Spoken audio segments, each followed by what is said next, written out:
da ke.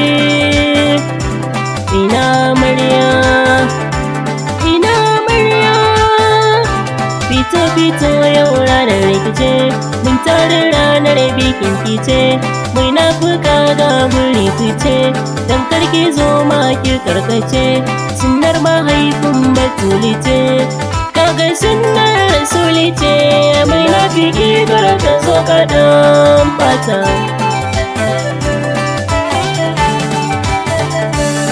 Kuma aure addini ne, jan hankali ne ko za ka fuskanta.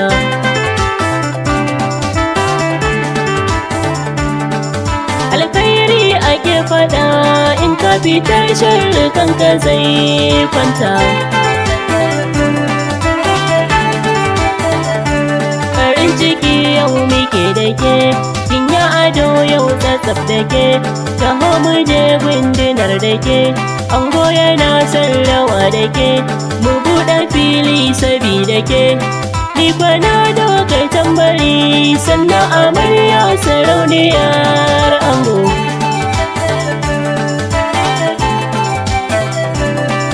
Bikin nan yayi biki, gashi a yau na gano rawar bako.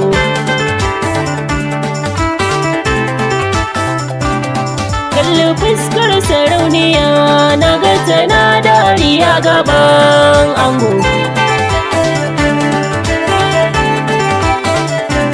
Ashe zuma ya wuce rake, ka ba kwasa ga miki da ke, cikar kamalarsa sai da ke, a yanzu tarko ya tsallake, batu idan zai yi sai da ke, ki biyayya gidan miji, ki bai mutanen gidan kuma maki.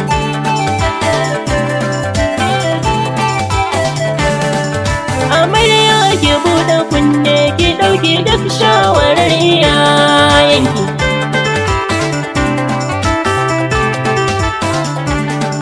Ki dage da haƙuri, gida na aure ki tara ladanki. Idan ya ce ida hanzari, banda kasala da jinkiri, wannan ibada da ƙoƙari, sai kiga ya zo da guziri, zama da ke zai yi fahari, sai kiga kullum yana zumuɗi, ya ƙara aiki ya zo kuɗan zauna.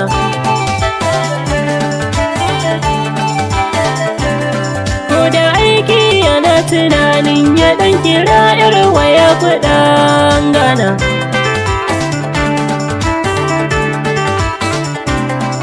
Biyayyar ki za ta sanya cikin abokai batun ki zai nuna.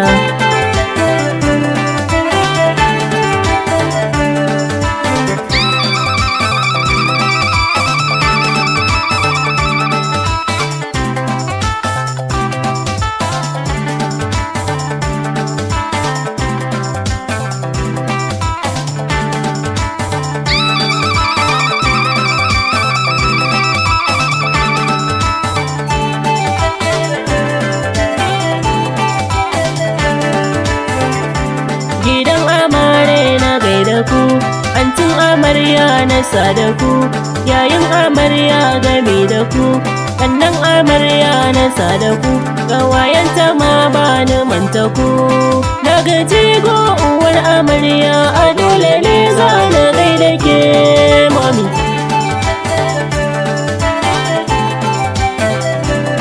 Naga abban kuma yana yin farin ciki yau bikin diyar mami.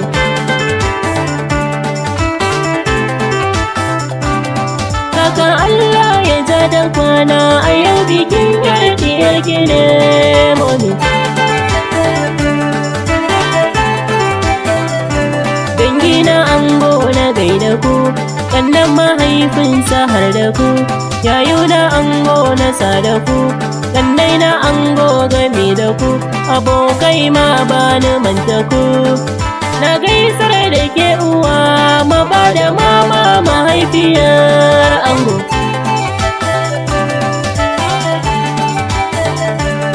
Baba kai ma na sada kai, domin a yau ɗanka ne ya zama ango.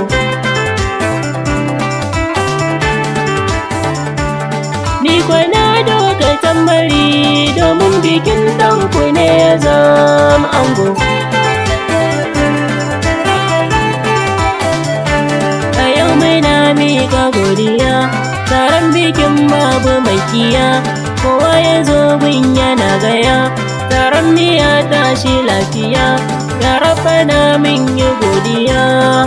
Ka karo salatuka gun wanda shi ne kaɗai madafarmu.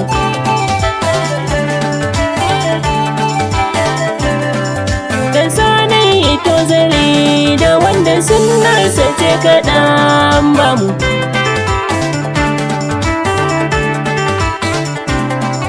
Dan sarki a zuciya wanda kaɗai na yi riƙo da shi.